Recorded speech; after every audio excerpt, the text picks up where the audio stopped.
Another in a series of presidential profiles, Grover Cleveland, 22nd and 24th President of the United States. Let us feel that the people are the rulers of the nation and not the office holders, whose sole ambition and purpose is private gain. Let us feel that if the people give us the power of government, we hold from the people a sacred trust. Public officials are the trustees of the people. The only president to serve 2 non-consecutive terms, Grover Cleveland reached the White House on the strength of his reputation for honesty and his unwavering belief in a democracy of the people. He was a dedicated reformer at a time when the political corruption in government cried out for a courageous and independent leader. Hard work and attention to detail marked Cleveland from his early childhood in upstate New York. In 1846, at the age of 9, young Cleveland already possessed a healthy respect for the efficient planning of his time. If we expect to become great and good men and be respected and esteemed by our friends, we must improve our time when we're young. If we wish to become great and useful in the world, we must improve our time in school. The death of his father forced Cleveland to abandon his dreams of a college education, for he had 8 brothers and sisters to support. He went to work, studied law, and through the years acquired a reputation for honesty and hard work. Suddenly, at the age of 44, Cleveland was thrust into political prominence. In 1882, he was elected mayor of Buffalo. In 1883, he was elected governor of New York and turned his tireless energies toward cleaning up the state government.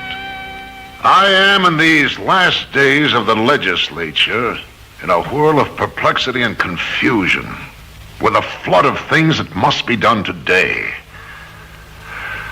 I'm afraid the night will not be long enough to do all I have on hand. Need I say any more? Except to assure you that it's fun to be governor. By 1884, Cleveland's name was already attracting attention as a possible Democratic presidential candidate. For almost 20 years, peace had reigned in the United States. The Civil War belonged to history. The Republicans had held office for 28 years, and political corruption had evolved from this one-party rule. Change was in the air, and Cleveland's reputation made him the ideal man for the job. Cleveland, however, was somewhat reluctant. I am entirely content to remain at the post of duty which has been assigned to me by the people of the state of New York. I have no particle of ambition to be President of the United States. If, however, I should be selected as a nominee, my sense of duty to the people and my party would dictate my submission to the will of the convention.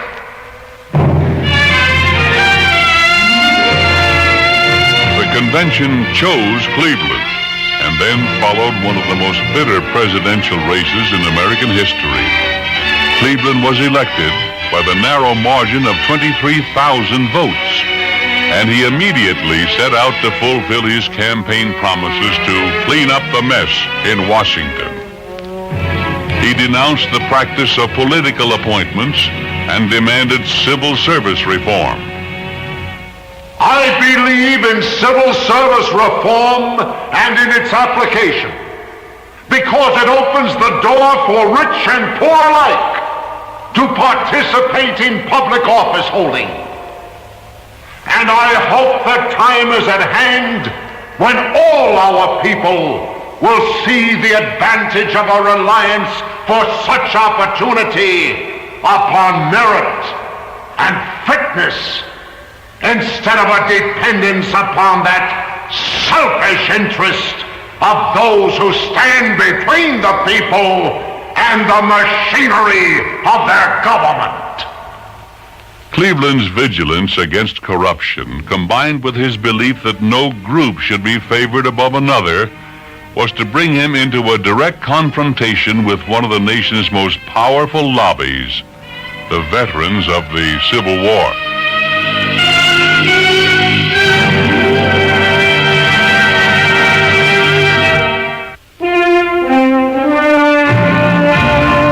In the emotional aftermath of the Civil War, the veterans of the Union Army had become a powerful political force.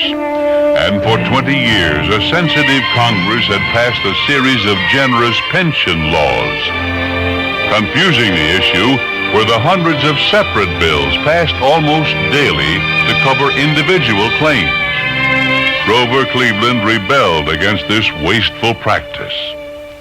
Conditions sometimes justify a resort to special legislation. But I'm convinced that the introduction of such legislation and the granting of pensions should be rare and exceptional.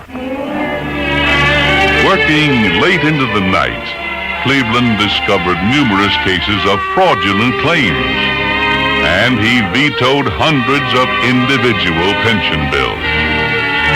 Almost to a man, the old soldiers denounced the president's actions.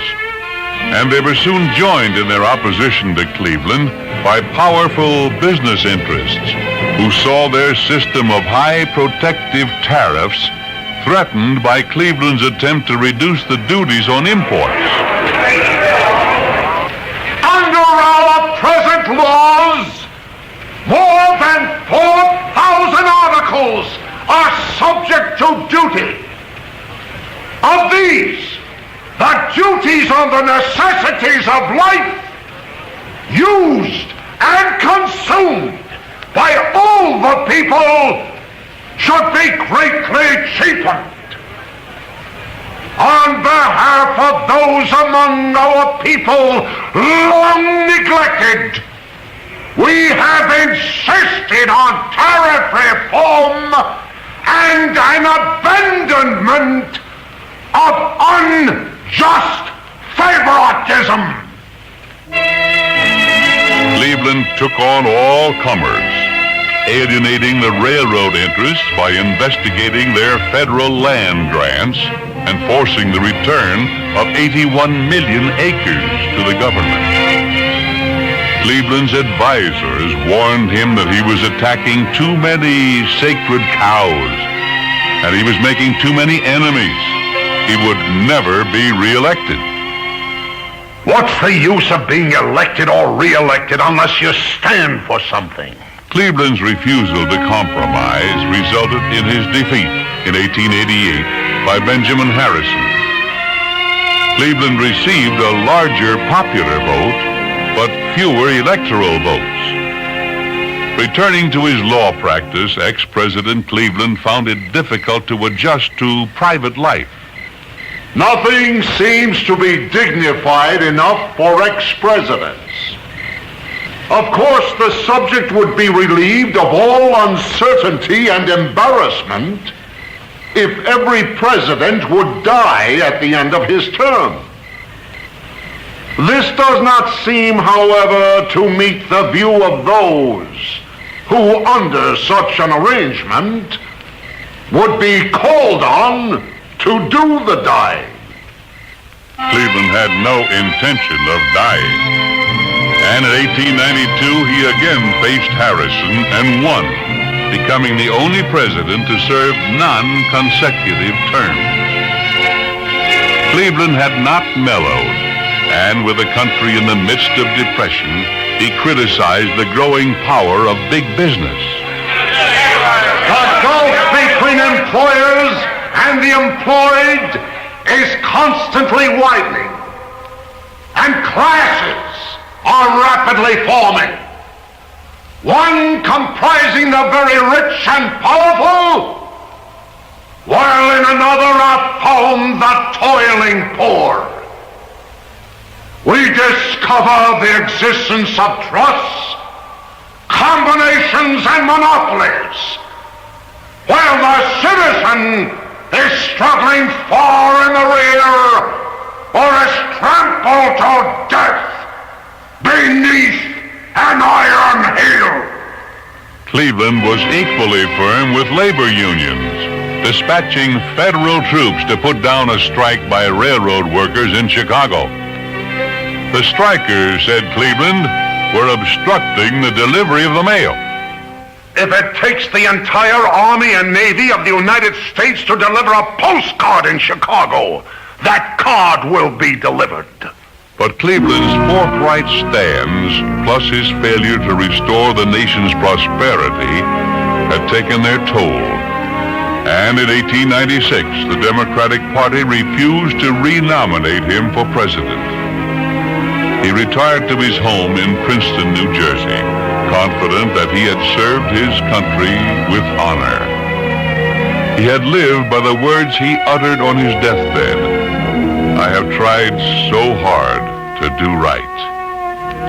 To Cleveland, a free government was a public trust. Whenever human government has been administered in tyranny, in despotism, or in oppression, there has been found among the governed yearning for a freer condition and the assertion of man's nobility. These are but the faltering steps of human nature in the direction of the freedom which is its birthright. In their cry for freedom, it may be truly said, the voice of the people is the voice of God.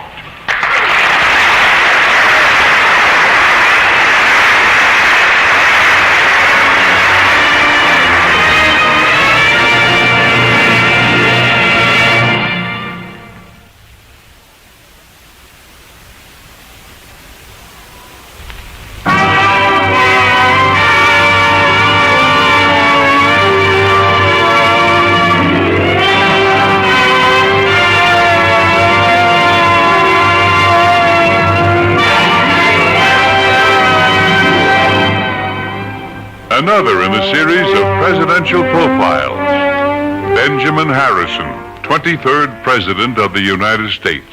I think that the great masses of every political creed and every religion are patriotic lovers of their country, and that according to their lights, they're willing to serve it.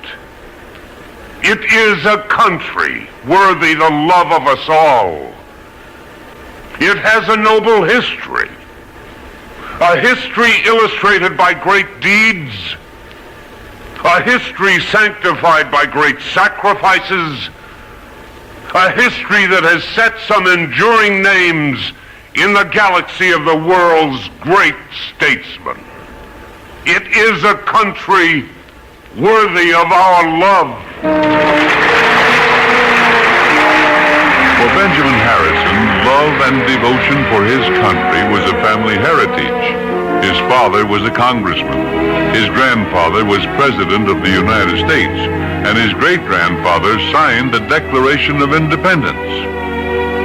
Born in Ohio in 1833, Benjamin Harrison moved to Indiana at the age of 21, immediately after he was admitted to the bar. Harrison quickly established himself as an industrious young lawyer and a dedicated campaigner for Lincoln's Republican Party. When Civil War split the country in two, Harrison responded by recruiting and training an Indiana volunteer regiment. His advanced training methods quickly molded a disciplined and superior fighting force. We were in a very low state as a people in military knowledge and training when the Great Civil War broke out. Volunteers in plenty, but few soldiers. We had to send to a distant city to find a drill master competent to instruct the company officers not one of whom could go through the manual of arms. As commander of the Indiana Volunteer Infantry, an important division of General Sherman's army, Harrison saw more battle duty in 1 month than Andrew Jackson did in his entire career. When peace finally came, Harrison's leadership abilities had elevated him from the rank of second lieutenant to brigadier general. He returned to his Indiana law practice, but the combination of his famous family name and his outstanding war record soon catapulted him into the political arena. He served as the United States Senator from 1881 to 1887, then was nominated by the Republicans to unseat the incumbent Democratic president, Grover Cleveland. Harrison was quick to stress that his was the party of the Union, the party of progress and prosperity.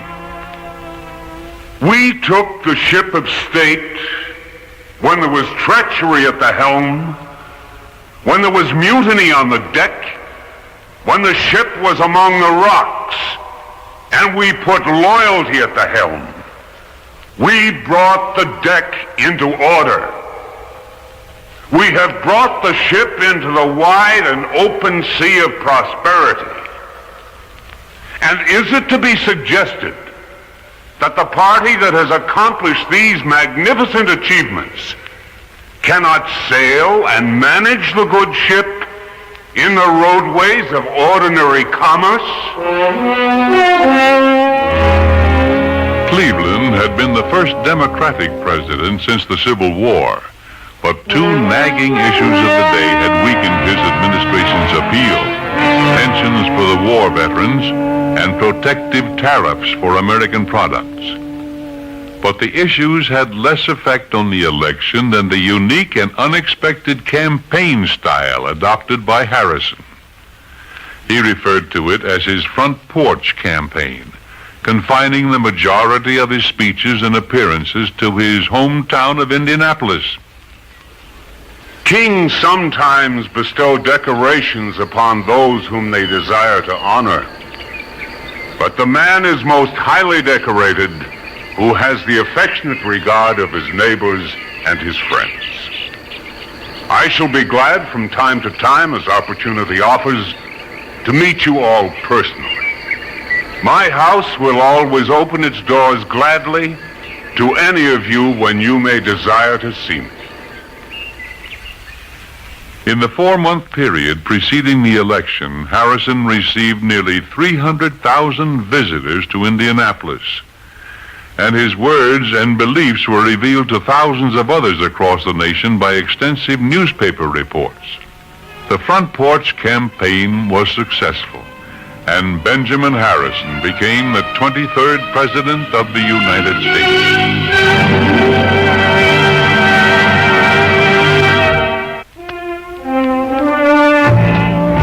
Benjamin Harrison's entry into the White House marked the 100th anniversary of the inauguration of George Washington, a century of freedom and growth for this young country, under a Constitution dedicated to the equal rights of all men. Our country now steps over the threshold into its second century of organized existence under the Constitution. The virtues of courage and patriotism have given recent proof of their continued presence and increasing power in the hearts and over the lives of our people.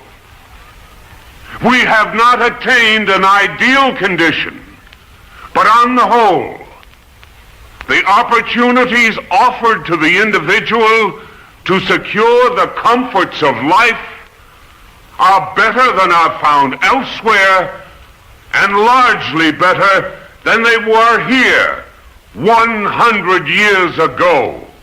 Now entering the last decade of the 19th century, the westward expansion of the United States continued at a rapid pace.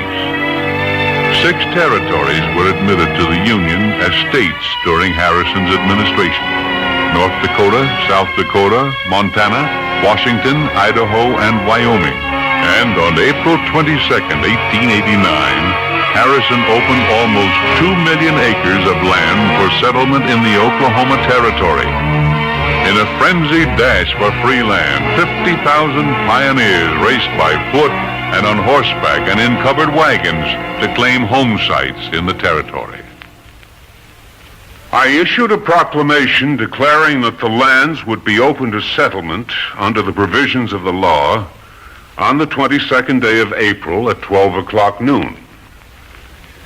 It is my feeling that it is much to the credit of the settlers that they very generally observed the limitations as to the time when they might enter the Oklahoma Territory. There was a good deal of apprehension that the strife for locations would result in much violence and bloodshed. But, happily, those anticipations were not realized. Under Harrison's guidance, America's expansion moved outside our domestic boundaries, and a vigorous foreign policy was implemented. The islands of Hawaii, destined to wait 65 years for statehood, were submitted for annexation as a possession of the United States. And in October of 1889, the first Pan-American Conference met in Washington, designed to promote the mutual interest of the independent nations of North and South America. This conference established an information center, which later became the Pan American Union, and also proposed an intercontinental railroad to link the two continents. Tonight marks a double occasion of celebration for this young but great nation. It is a matter of high significance that the first year of the second century of our constitutional existence finds as honored guests within our borders the representatives of all the independent states of North and South America. They are met together in earnest conference, touching the best methods of perpetuating and expanding the relations of mutual interest existing among them. On the domestic front, a surplus of money in the Treasury enabled President Harrison to support an improvement program for the nation's rivers and harbors, and to make use of these waterways, a growing fleet of Navy ships and steamship lines, supported and financed by the administration in Washington. We should encourage the establishment of American steamship lines and proceed with the construction of a sufficient number of modern warships and of their necessary armament. The enlargement and improvement of our merchant marine and the development of a sufficient body of trained American seamen are public purposes of the highest concern. Harrison had tried to prevent a surplus of the country's money from sitting idly in Washington. His administration had submitted the first billion-dollar budget in the nation's peacetime history. But by 1892, when he sought renomination for the presidency, the United States faced a different money problem. Prosperity was disappearing, depression setting in. Abandoned by the Republican Party leaders, Harrison was defeated for the presidency by Grover Cleveland, the same man Harrison had defeated 4 years before. Harrison returned to his home in Indianapolis, where he spent his last days as a respected citizen and elder statesman.